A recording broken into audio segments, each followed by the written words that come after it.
दोस्तों नमस्कार। आज हम आपको बताने जा रहे हैं विश्व विख्यात सिंबल ऑफ नॉलेज संविधान निर्माता डॉक्टर भीमराव अंबेडकर बाबा साहब के बारे में।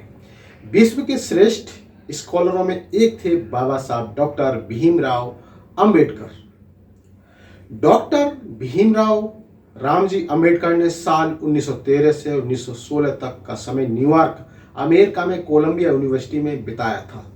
ऐसा डॉक्टर अंबेडकर और बड़ौदा महाराज के बीच हुए करार से कारण संभव हो पाया, जिसके तहत डॉक्टर अंबेडकर को उच्च शिक्षा के लिए अमेरिका भेजना तय हुआ।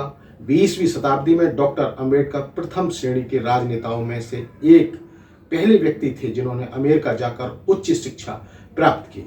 जून 1916 में उन्होंने national dividend in India A historic and analytic study पर कोलंबिया विश्वविद्यालय में अपना शोध प्रस्तुत किया। इस पर डॉक्टर अंबेडकर को डॉक्टर ऑफ फिलोसफी पीएचडी की उपाधि से सम्मानित किया गया। डॉक्टर अंबेडकर की इस सफलता पर कला संकाय के प्राध्यापकों और विद्यार्थियों ने एक विशेष भोज देकर उनका सम्मान किया, जो महान अब्राहम लिंकन वाशिंगटन की परंपरा का अनुसरण था। डॉक्टर अंबेडकर को दिया गया सर्वश्रेष्ठ अर्थशास्त्री का खिताब। इस शोध प्रबंध में डॉक्टर अंबेडकर ने ब्रिटिश सरकार द्वारा भारत के आर्थिक शोषण की एक नंगी तस्वीर दुनिया के सामने रखी, जो आज एक ऐतिहासिक दस्तावेज है। डॉक्टर अंबेडकर द्वारा सामाजिक न्याय व समता के संबंध में भारतीय दलित समाज के लिए किए गए संविधान निर्माण की उपलब्धि से प्रभावित होकर कोलंबिया विश्वविद्यालय ने जून 1952 में डॉक्टर अंबेडकर को डॉक्टर ऑफ लॉ की मानद उपाधि प्रदान की। इसी कोलंबिया विश्वविद्यालय ने अपने स्थापना वर्ष 1754 के 250 वर्ष पूरा होने के उपलक्ष्य में साल 2004 में अपने श्रेष्ठ 100 पूर्व विद्यार्थियों की एक सूची जारी की। इसे Columbia ahead of their times sorted list of notable persons का नाम दिया गया। इस सूची में उन पूर्व छात्रों को चुना गया जिन्होंने दुनिया में महान कार्य किए और जो अपने अपने क्षेत्र में महान रहे। इसमें भारत से डॉक्टर BR अंबेडकर, अमेरिका के 3 पूर्व राष्ट्रपति थियोडोर फ्रैंकलिन रूजवेल्ट और डेविड एन हॉसोवर, 6 अन्य देशों के राष्ट्रपति व प्रधानमंत्री को शामिल किया गया। राष्ट्रपति के तौर पर जॉर्जिया के मिखाइल साकाशविली, एस्टोनिया के थॉमस हेनरिच, जबकि इटली के प्रधानमंत्री गिउलियानो अमाटो और अफगानिस्तान के अब्दुल जहीर, चीन के तंग साओ यी और पोलैंड के प्रधानमंत्री शामिल किए गए। इसके अलावा कई मंत्री, 40 नोबेल पुरस्कार विजेता, अमेरिकन सुप्रीम कोर्ट के प्रथम मुख्य न्यायाधीश, 8 अन्य सुप्रीम कोर्ट न्यायाधीश, 5 कोलंबिया विश्वविद्यालय के संस्थागत पितामह, विश्वविद्यालय के सर्वाधिक धनवान व्यक्तियों में शामिल Warren Buffett, philosopher John Dewey, doctor Ambedkar के गुरु पुलित्जर एवं कई अमेरिकी राष्ट्रीय पुरस्कार विजेता, ऑस्कर पुरस्कार विजेता, फिल्म मेकर, पत्रकार, इतिहासकार, कवि, पर्यावरणविद, वैज्ञानिक, चिकित्सक, गीतकार, लेखक, शिक्षाविद, खिलाड़ी, गवर्नर, IVM के संस्थापक आदि महान विभूतियां शामिल हैं। कोलंबिया विश्वविद्यालय ने इन विभूतियों के सम्मान में एक स्मारक बनाया जिस पर इनके नाम लिखे गए हैं। इन सभी सम्मानित 100 पूर्व विद्यार्थियों के नाम को सही क्रम में लगाने के लिए वहां के विद्वानों की एक कमेटी बनाई गई। उस कमेटी ने भारतीय संविधान के रचयिता तथा आधुनिक यदि इन भारत के संस्थापक पितामह बाबा साहब डॉक्टर भीमराव अंबेडकर का नाम पहले नंबर पर रखा।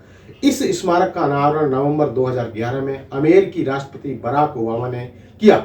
इसी कोलंबिया विश्वविद्यालय ने दुनिया के सर्वश्रेष्ठ अर्थशास्त्री का खिताब भी डॉक्टर अंबेडकर को देकर सम्मानित किया। आज भी इंटरनेट पर दुनिया में सबसे ज्यादा सर्च किए जाने वाली हस्तियों में बाबा साहब डॉक्टर भीमराव अंबेडकर शामिल हैं। विश्व के महान विभूतियों में शामिल हैं डॉक्टर अंबेडकर। डॉक्टर अंबेडकर की प्रसिद्धि यही नहीं थमती है। वर्ष 2011 में ऑक्सफोर्ड विश्वविद्यालय द्वारा बीते 10,000 वर्षों में विश्व में ऐतिहासिक भूमिका निभाने वाले दुनिया की महान विभूतियों का एक सर्वे किया गया। The maker of the universe के अंतर्गत 100 महान विभूतियों को चुना गया, जिसमें विश्व को बौद्ध धर्म से परिचय कराने वाले भगवान गौतम बुद्ध को प्रथम स्थान तथा भारतीय संविधान के रचयिता बाबा साहब डॉक्टर भीमराव को चौथा स्थान मिला। विश्व के महान विभूतियों में टॉप 10 में चौथा स्थान 122 करोड़ भारतीयों के लिए गर्व की बात है। सर्वे के दौरान यह भी कहा गया कि समय के साथ साथ डॉक्टर अंबेडकर के विचार प्रासंगिक होते जा रहे हैं।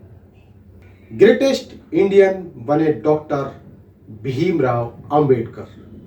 अगस्त 2012 में समाचार चैनल CNN, IVN और हिस्ट्री चैनल जब ग्रेटेस्ट इंडियन को ढूंढने निकले तो महानतम भारतीय के रूप में डॉक्टर अंबेडकर का नाम सामने आया। लेकिन विश्व भर में भारत देश के परचम को फहराने वाले इस महान शख्सियत को सवर्ण राजनीति और सवर्ण मीडिया हमेशा अनदेखा करता रहता है। देश के इस महान सपूत की गौरवान्वित करने वाली उपलब्धियों को देश की दलित विरोधी मीडिया में जगह नहीं मिली, वरना देश के शिक्षण संस्थानों में जब राह चलते तथाकथित विद्वानों को डॉक्टरेट आदि की मानद उपाधि देने की होड़ दिखती है तो यह जानकर आश्चर्य होता है कि सिर्फ एक यूनिवर्सिटी ने ही जनवरी 1952 में संविधान निर्माण पर उन्हें डॉक्टर ऑफ लिटरेट की उपाधि दी। भारत में भले ही डॉक्टर अंबेडकर को यह मान न मिल सका हो जिसके वह हकदार थे, लेकिन विश्व ने इस भारतीय विभूति को हमेशा मान सम्मान दिया। बाबा साहब के महापरिनिर्वाण पर विश्व के दिग्गजों की यह भावना सामने भी आई। महारानी एलिजाबेथ ने डॉक्टर अंबेडकर के महापरिनिर्वाण पर कहा कि दुख की बात है कि महामानव डॉक्टर अंबेडकर का जन्म भारत में हुआ। यदि इनका जन्म किसी अन्य देश में हुआ होता तो इनको सर्वमान्य विश्व विभूति में मान मिलता। तो वहीं लंदन टाइम्स ने डॉक्टर अंबेडकर के महापरिनिर्वाण पर लिखा, भारत में ब्रिटिश शासन के अंतिम दिनों के राजनीतिक और सामाजिक इतिहास में डॉक्टर अंबेडकर का नाम प्रमुखता से जगमगेगा। उनका धीरज और दृढ़ निश्चय उनके चेहरे पर सदा झलकता था। उनकी बुद्धिमानी का सानी तीनों महाद्वीपों में नहीं था, फिर भी उन्होंने अपनी बुद्धिमत्ता का ढिंढोरा नहीं पीटा। इसका कारण यह था कि उन्हें आडंबर करना नहीं आता था। तो दोस्तों, ये था अंबेडकर, बाबा साहेब भीमराव अंबेडकर को लेकर बड़ा लेख। इसी तरह की जानकारी से जुड़े रहने के लिए हमारे इस चैनल खबर नेशनल टाइम्स को जरूर सब्सक्राइब करें। सब्सक्राइब करने के साथ ही बेल आइकन जरूर दबाएं जिससे कि आपके पास खबरों के नोटिफिकेशन आते रहें। तो मैं सुबोध कुमार फिर आऊंगा एक नई और बड़ी खबर को लेकर। तब तक के लिए धन्यवाद, नमस्कार।